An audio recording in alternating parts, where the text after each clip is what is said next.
Այսօր կարծիքի տաղավարում հյուրընկալել ենք Հայաստանի Հանրապետական Կուսակցության երիտասարդական կազմակերպության անդամ Էդուարդ Օհանյանին։ Բարև ձեզ, Էդուարդ։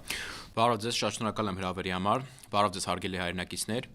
Այսօր կցանկանայի խոսենք մի շարք կարևոր թեմաներից։ Խոսքս մասնավորապես վերաբերվում է թե ներքին, թե արտաքին քաղաքականության ոլորտում տիրող իրավիճակին։ Կցանկանայի ամենասկզբից ճիշտ կլինի երևի անդրադառնանք 2018 թվականի դեպքերին։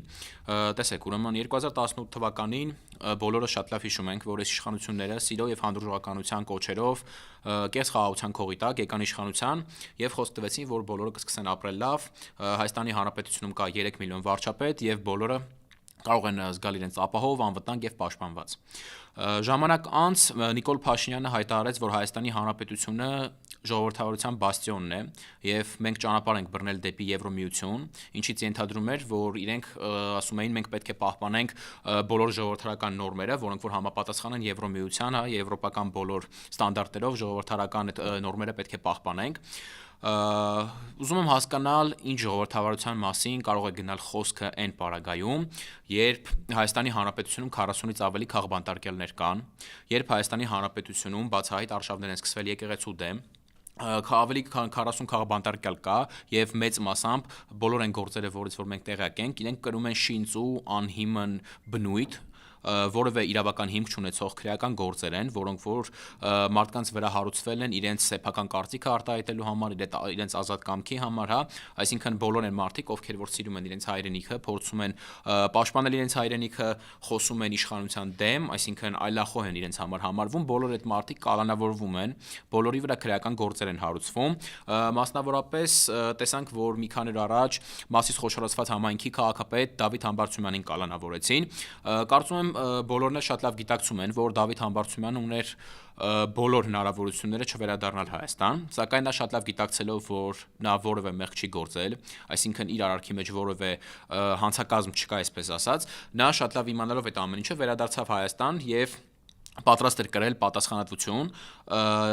դա հաշվի առնելով նաև պետք է հաշվի առնենք, որ Դավիթ Համբարձումյանը ընդդիմության կողմից առաջադրված վարչապետի թեկնածուն էր, ինչը որ կարծում եմ այս իշխանությունների համար երևի ինչ-որ սպառնալիք էր կամ ինչ-որ վտանգ ակնկալեցին, ինչ-որ վտանգ զգացին, ինչի պատճառով որոշեցին քրեական գործ հարուցել Դավիթ Համբարձումյանի վրա, որը որ կարելի ասել իր հետ ոչ մի ընդհանուր առնչություն կամ ոչ մի կապ չունի, սակայն անցնելով բոլոր կարմիր գծերը, հենց ժողովրդավարության բոլոր կարմիր գծերը, որոնց մասին իրենք խոսում են, Դավիթ Համբարձումյանը կալանավորվեց 6 տարի 3 ամիս ժամկետով։ Բացի դրանից կալանավորվեց նաև հայազգի բարերար Սամվել Կարապետյանը, ում քրեական գործը նույնպես մեծ հաշվով ոչ մի իրավական հիմք չունի։ Դրանից բացի տեսանք, որ այս իշխանությունները, այն ժողովրդարական երկրում, որի մասին իհարկե իրենք խոսում են, սկսեցին բացահայտ արշավներ եկեղեցու դեմ։ Ուրեմն տեսեք, կալանավորվեցին երկու arczepiskopոսներ, Միքայել Աչապահյանը, Բագրատ Սրբազանը, ինչպես նաև 10-ից ավելի հոգևորականներ կալանավորվեցին, վերջերս կալանավորվեցին նաև Գարեգին II եղբայրը եւ նրա եղբորորդին կալանավորվեցին։ Տեսնում ենք բացահայտ թե ինչ արշավներ են իրականացվում եկեղեցու դեմ, տեսնում ենք, որ քաղաքացիական պայմանագիր կուսակցության բազմաթիվ անդամներ սպառնում են ինչ-որ տեսանյութեր հրապարակել, բացահայտ հայտարարում են, ասում են գնացեք կաթողիկոսին հարցրեք, արդյոք նա երեխա ունի թե ոչ, կուսակրոնության կանոնը պահել է թե չի պահել։ Ուրեմն տեսեք, նախ պետք է հաշվի առնենք այն փաստը, որ եկեղեցին հայազգի մեջ, հայազգի ընդհանուր պատմության, մշակույթի եւ կյանքի մեջ շատ մեծ դեր ունի։ Ես բազմիցս խոսել եմ սրա մասին եւ եւս մեկ անգամ կշեշտեմ, որ շատ երկար տարիներ երբ Հայաստանի Հանրապետությունը, այսինքն Հայաստանը պետականություն չի ունեցել, եկեղեցին զբաղվել է պետական բոլոր գործերով, զբաղվել է մեր ազգի ինքնապահպանման գործընթացով եւ եկեղեցին մեր կյանքում ունի շատ մեծ դեր, որ առանց եկեղեցու մեր կյանքում, չգիտեմ, երևի դեր չի կարելի պատկերացնել, եթե չկա եկեղեցին, չկա նաեւ հայ ազգը, այդքանով սերտ կապ ունենք մենք մեր եկեղեցու հետ, հայ առաքելական եկեղեցու հետ։ Ուրեմն բացի դրանից, ուրեմն ես որևէ պետություն, եվրոպական կամ ընդհանրապես քրիստոնեական որևէ պետություն այսքան ժամանակ չեմ տեսել, որ պետության մեջ պայմանական օրինակ պետության կառավարությունը եւ եկեղեցին ինչ որ արճակատման մեջ մտնեն, եկեղեցում, չգիտեմ, ինչ որ պատերազմ կոպիտ ասած հայտարարվի եւ սկսեն ինչ որ հայտարարություններ անել, որը որ մեր հեղինակության, եկեղեցու հեղինակության վրա միանշանակ ազդում է։ Սա դեռ հարցի մի կողմն է, նաև կարելի է ասել խոսել այն մասին, որ Նաև մեր ռազմագերիները, որոնք որ գտնվում են Բաքվի բանտերում, արդեն բավականին տևական ժամանակ է,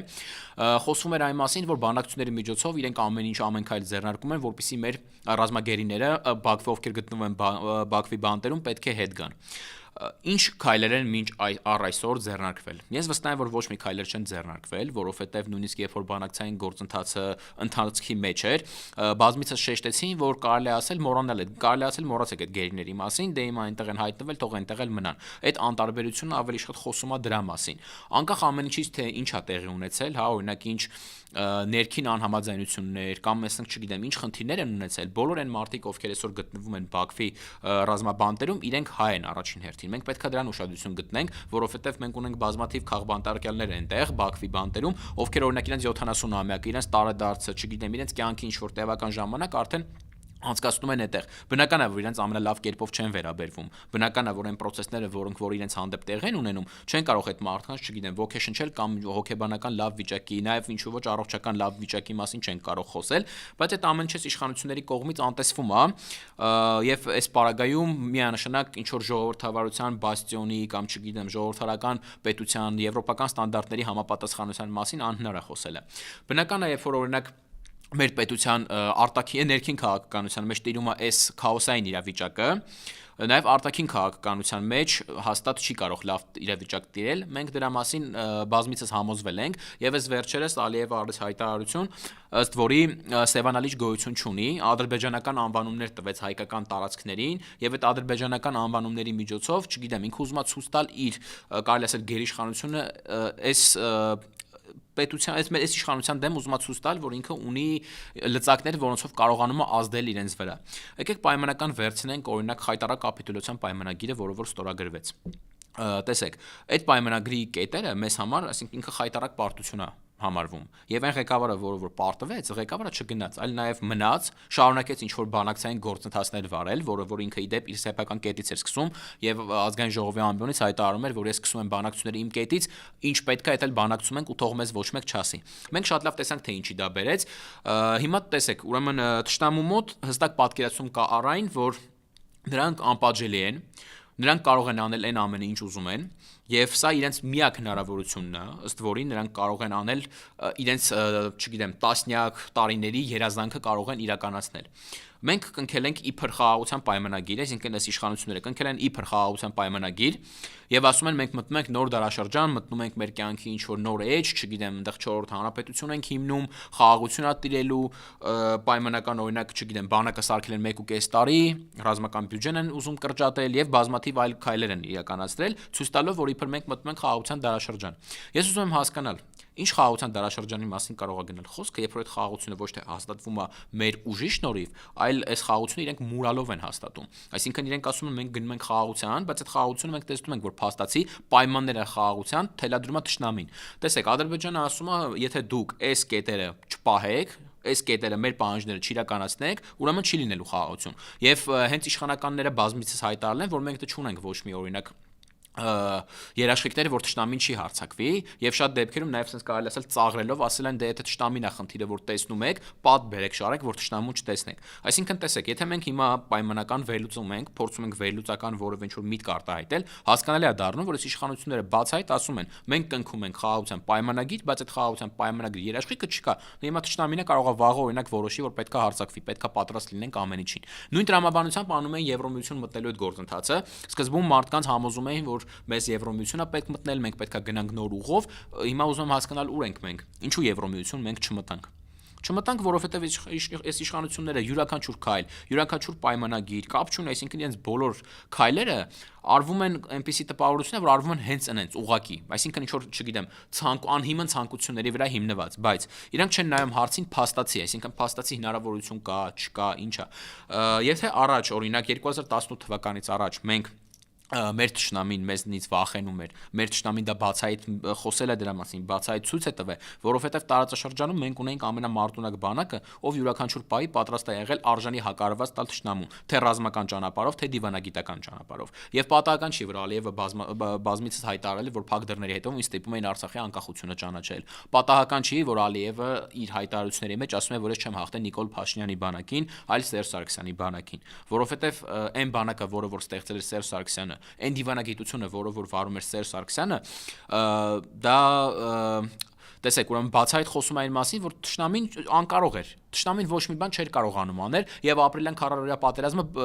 հենց հաստատում է այն փաստը, որ թշնամին հասկացավ, որ իր ռազմական ուժը բավական չի եւ չի կարող մեր դեմ պայքարել։ Եվ պատահական չի, որ նրանք վախենում են, օգտագործում են ռևանշիստ բառը, որովհետեւ Ալիևը շատ լավ գիտակցում է, որ նա Սերժ Սարգսյանի դեմ եղել է ոչինչ, նա եղել է ոչ մեկ եւ կյանքում չի կարողացել պայքարել եւ երբեք չի կարողանա պայքարել Սերժ Սարգսյանի դեմ, նրա ստեղծած բանակի դեմ, բայց ցավոք սրտի վերջին այս 7-8 տարիների ընթացքում այն ամեն ինչը որ ստեղծվել է Սերժ Սարգսյանի կողմից, նախկին իշխանությունների կողմից, այսպես ասած, ոչ մի բան չի պահպանվել, այլ հակառակը, ամեն ինչ քանդվել է, սկսած բանակաշինությունից, վերջացրած բանակցային գործընթացից, եւ երբ որ մենք այս ամեն ինչը տեսնում ենք, պետք է հստակ պատկերացում կազմել այն մասին, որ եթե եւս 2-3 կամ գուցե չգիտեմ 5 տարի մենք այս տեմպերով շարունակենք գնալ դեպի անդունդը, դեպի այն անդունդը, որը որ մեզ իշխանությունները տանում են։ Մենք կանգնելու ենք շատ լուրջ վտանգի առաջ, որը դա մեր պետականություն կորցնելն է։ Եթե մենք կորցնենք պետականությունը մեր, դրանից այն կողմ ավելի վատ բան ես չեմ պատկերացնում, ինչ կարող է մեզ հետ տեղի ունենալ։ Եթե մենք չունենանք պետականություն, մենք չենք ունենա ոչինչ։ Դրանից ելնելով ես հորդորում եմ բոլոր այն մարդկանց, ովքեր որ միշտ պայքարել են 18 թվականից սկսած կամ ավելի ուշ, ու այն մարդիկ, ովքեր որ պայքարել են, եղել են պայքարի առաջնագծում, ես հորդորում եմ այդ մարդկանց, որ նրանք չընկրկեն, չհանձնվեն եւ շարունակեն իրենց պայքարը անկախ ամեն ինչից։ Շնորհակալություն։